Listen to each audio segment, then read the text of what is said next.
Assalamualaikum warahmatullahi wabarakatuh. Saudara-saudaraku sebangsa setanah air yang kami cintai, yang kami banggakan dimanapun Anda berada. Ini ada info. Kami mendapatkannya dari status Sayyid Zulfikar. Beliau lagi di Tol Baru ya, Klaten Solo. Dalam statusnya ini beliau menulis di dalam statusnya kan. Bagaimana tulisan beliau di statusnya? Tol Baru Klaten Solo rawan kejahatankah? Nah, ada tanda tanyanya. Tadi kami sempat dihadang 3 mobil tak dikenal. Ini pengakuan Sayyid Zulfikar. Awalnya mereka nyetir ugal-ugalan dan tiba-tiba berhenti menutup jalan. Kemudian beberapa anak muda turun dari mobil menghampiri kami, sepertinya membawa sajam. Mereka nggak terima dan mengejar kami. Celakanya ternyata di depan kami ada 2 mobil lagi yang menutupi jalan. Ternyata betul mereka komplotannya. Tanpa berpikir panjang, saya injak gas dan ambil celah jalan di samping kiri di luar aspal mobil mereka. Jalanan memang sepi banget, kami dikepung. Akhirnya mau tidak mau kami harus berusaha bagaimana caranya supaya bisa lolos dari kepungan mereka. Alhamdulillah Allah menolong kami. Untung saya dulu zaman SMA sering ikut drag race dan skill itu masih ada. Alhamdulillah kami lolos walaupun sempat saling serempetan. Itu kami menemukan dari status Sayyid Zulfikar. Jadi memang zaman sekarang ini kita harus berhati-hati saudaraku. Karena apa? Tingkat kejahatan itu meningkat.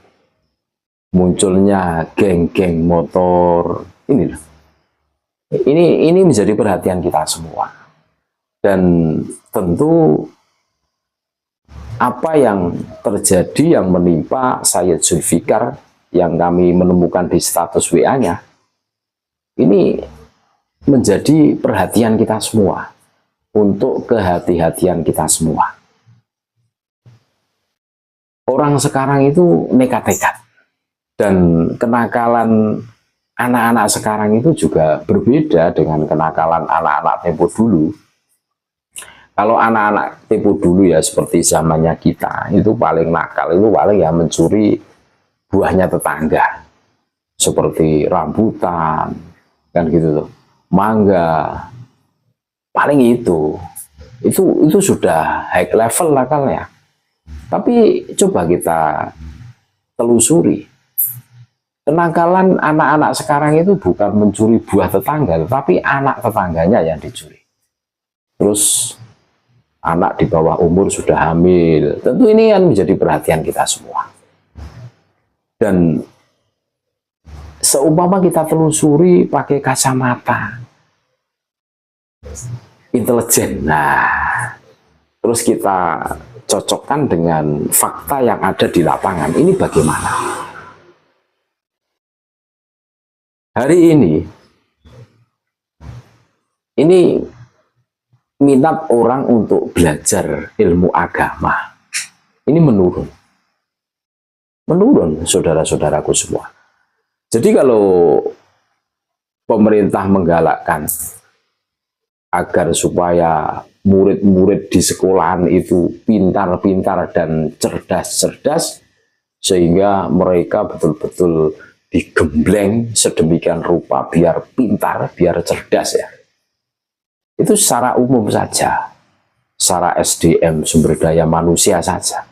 Tetapi secara moralitas, secara akhlak itu kurang. Ini urusan agama ini.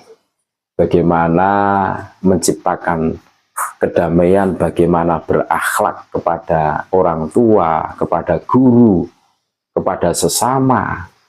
Ini yang mengaturnya itu adalah agama. Dan hari ini ya, minat seseorang belajar agama itu berkurang. Kalau dulu itu banyak anak-anak itu tidurnya itu tidak di rumah, tapi di masjid, surau, musola. Sehingga sangat mudah para kiai-kiai kampung untuk memberikan input ilmu untuk bekal kehidupan mereka. Tetapi hari ini mereka asik dengan HP, terus mereka lupa. Dan mungkin karena kurangnya motivasi dari orang tua untuk mengenalkan atau mendorong anak belajar agama, ada ya kalau dibilang pembiaran, ya seperti semacam pembiaran lah. Nah ini loh yang mengakibatkan minat seseorang belajar ilmu agama itu berkurang. Belum lagi fakta di lapangan. Hari ini kalau kita objektif ya, ramainya, maraknya majelis-majelis sholawat ya, ya seperti konser sebenarnya itu majelis sholawat itu. Yang banyak dikelola oleh Khabib Dobolowi itu kan, yang mana di situ majelis sholawat itu ya isinya nyanyi-nyanyi dengan dalih bersolawatan, dengan dalih mahabbah kepada baginda Nabi kan gitu toh. Dan tidak ada input ilmunya. Lah ini menurut kami ini masalah. Menurut analisa kami masalah. Dan majelis-majelis ilmu itu sepi sekarang, tidak laku. Seumpama hari ini kita bikin majelis pengajian, sepi. Tidak seheboh apabila kita bikin majelis sholawatan. Wah, spektakuler. Ini loh, ini ada pergeseran, semacam pergeseran nilai. Bahwa dulu majelis ilmu itu yang mendominasi. Dan sekarang ini majelis sholawatan yang mendominasi. Dan kita semua tahu bahwa Khabib itu ya jarang sekali yang mondok. Jarang sekali yang alim dengan ilmu fikih, ilmu agama. Jarang. Bahkan kalau kita objektif, kita sangat jarang mendengarkan Khabib melantunkan ayat suci Al-Quran. Seperti kiai-kiai pribumi yang hafid, yang hafal Quran. Sering kita mendengarkannya. Lewat majelis-majelis semaan Al-Quran. Bin Nadur atau Bil Ghaib. Ya, itu. Tentu ini menjadi catatan tersendiri. Dan ini seharusnya menjadi apa ya? Introspeksi bahwa tugas kita adalah menjaga keluarga kita. Sebagaimana di dalam Al-Qur'an itu jelas, "Qu anfusakum wa ahlikum nar."